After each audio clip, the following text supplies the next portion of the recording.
हमारी गवर्नमेंट ने न्यू जेन GST reforms निकाले हैं। आइए अब आसान शब्दों में समझे ये क्या है। हमारा जो 4 टायर सिस्टम था जीएसटी का, उसे तोड़कर 3 टायर सिस्टम जो कि 5%, 18% और 40% में डिवाइड कर दिया है।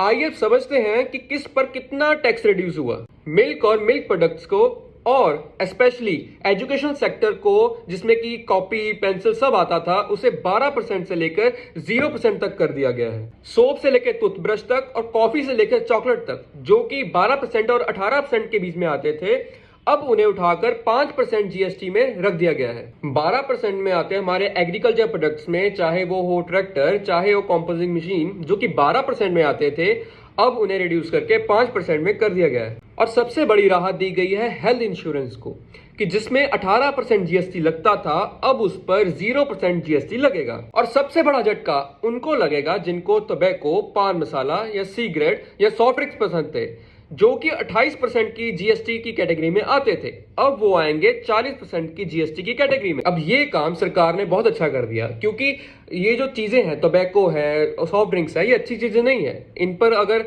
टैक्स ज्यादा होगा तो लोग इसे कम खरीदेंगे। अब इससे बेनिफिट क्या है? सरकार का कहना है कि अगर जीएसटी कम होगी तो चीजें सस्ती होंगी, चीजें सस्ती होंगी तो लोग ज्यादा खरीदेंगे।